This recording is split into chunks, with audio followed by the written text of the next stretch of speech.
Very good morning everyone. Stock Bangla চ্যানেলে আপনাদের সকলকে স্বাগত। আজকে 8 এপ্রিল। আজকের জন্য নিফটি ফিফটি সাপোর্ট লেভেলটা যেটা হওয়ার কথা ছিল 22,500, এই লেভেলটাতে কিন্তু নিফটি এখন এই মুহূর্তে দেখাচ্ছে 500 পয়েন্টের উপরে আহ, রয়েছে আর কি। পজিটিভ মুভমেন্ট দিচ্ছে, তো মার্কেট আজকে অনেকটা গ্যাপ আপে ওপেনিং হওয়ার কথা এবং তারপরে ভালো রকম ভাবে পজিটিভলি র্যালি দেওয়ার কথা। তার কারণ 2 উইকস এর জন্য ট্রাম্প সিজ ফায়ার ঘোষণা করেছে। তো সেক্ষেত্রে নিচের দিকে যদি লেভেলটা সাপোর্ট লেভেলটা বলি, তো 23,000 একটা সাপোর্ট লেভেল রয়েছে। আর 23,000-এর উপরে 24,000 পর্যন্ত রেজিস্ট্যান্স লেভেল রয়েছে। ব্যাংক নিফটির জন্য 51,800, 51,800, এরপর 52,000 থেকে সাপোর্ট লেভেল রয়েছে। এরপরে 52,800, 53,000 পর্যন্ত রেজিস্ট্যান্স লেভেল রয়েছে। সেন্সেক্স এর ক্ষেত্রে 73,200, যেটা আগের ক্ষেত্রে এক্সপেক্টেড ছিল। তো এখন বলা যেতে পারে যে 74,000 এই লেভেলটাই একটা সাপোর্ট লেভেল, হয়তো গ্যাপ আপ ওপেন হওয়ার পর যেটা হতে চলেছে। এবার 74,800, 75,000 পর্যন্ত রেজিস্ট্যান্স লেভেল রয়েছে, দেখা যাক কতটা উপরে ওঠে। এবার আজকে এমবিসি মিটিং এর আউটকামও আমাদের রয়েছে আরবিআই এর। তো সেক্ষেত্রে মার্কেট একটু ভোলাটাইল থাকারই কথা, কিন্তু যেহেতু একটা ভালো রকম পজিটিভ নিউজ মার্কেটে ট্রাম্পের 2 উইকস এর সিজ ফায়ারের জন্য, যদিও ইরানিয়ান প্রেসিডেন্ট বলেছেন যে ওদের 14 মিলিয়ন লোককে প্লাস নিজেকেও স্যাক্রিফাইস করে দেবে, এরকম একটা স্টেটমেন্ট ইরানিয়ান প্রেসিডেন্টের কাছ থেকে এসেছে আগের দিন। যাই হোক, তারপরেও সকালবেলার খবরের জন্য সবাই ওয়েট করছিল। ট্রাম্প বলেছে 2 উইকস এর জন্য সিজ ফায়ার। সেক্ষেত্রে আমরা গিফট নিফটিকে এতটা উপরে দেখছি। তো আজকে মার্কেট, ইন্ডিয়ান মার্কেটও ভীষণ ভাবে পজিটিভলি রিয়াক্ট করার কথা। দেখা যাক কতটা কি মুভমেন্ট দেয়। এছাড়া যে কোম্পানিগুলো আছে, যেমন যেহেতু দেখা যাচ্ছে যে এরকম মানে আইএনডিও ঘোষণা করেছে, রেড অ্যালার্ট দিয়েছে ইন্ডিয়ার অনেক কটা 14টা মতো স্টেটে।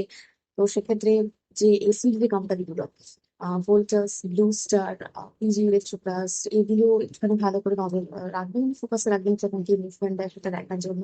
এলজিও থাকবে। আহ, তার সঙ্গে সঙ্গে যেহেতু ওয়ার চলছে, তো র মেটেরিয়ালস একটা প্রবলেম হবে, তো সেক্ষেত্রে দাম বাড়বে পরের দিকে। তো সেই জন্য এই কোম্পানিগুলোকে ফোকাসে রাখবেন। এছাড়া ব্যাংক নিফটি আজকে অবশ্যই ভালোভাবে ফোকাস রাখছে, যেহেতু আরপিসি মিটিং এর আউটকাম আমরা দেখছি। মানে অনেক কিছু সেখানে কমেন্ট্রি হোক, স্ট্যান্সও জানতে পারবো। হ্যাঁ, রেট, ইন্টারেস্ট রেট কোনোভাবে কিছু চেঞ্জ হবে না, সেটাই এক্সপেক্টেড। স্ট্যান্স আগে নিউট্রাল ছিল, এখন স্ট্যান্সটা দেখার থাকবে যে কি স্ট্যান্স বলা হচ্ছে।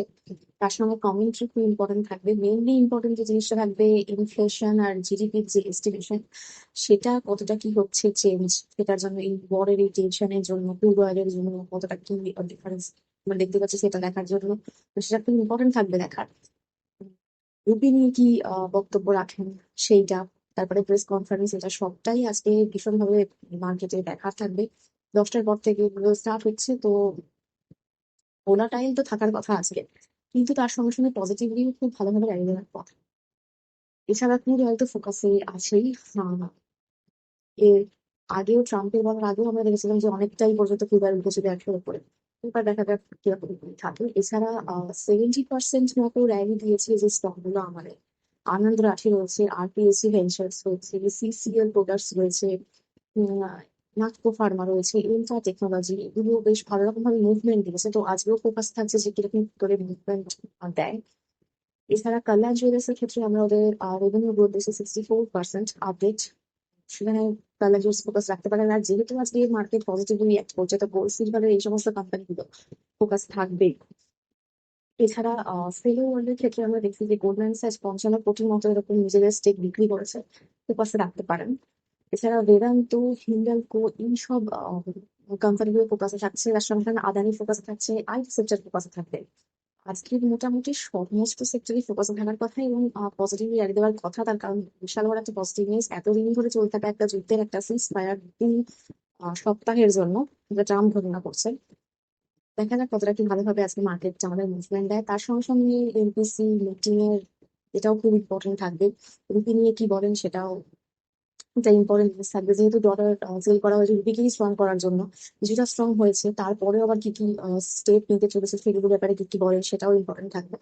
তো এই রয়েছে আজকে মার্কেটের ওভারঅল নিউজ। আজকে আমি ভিডিও এখানেই শেষ করছি। প্লিজ আমার এই ভিডিওর উপর ডিপেন্ড করে কোনো ইনভেস্টমেন্ট করবেন না। আমি কোনো সেভিংস অ্যানালিস্ট বা অ্যাডভাইস শুধুমাত্র এডুকেশন পারপাসে ভিডিও করা। দেখা হচ্ছে নেক্সট ভিডিও।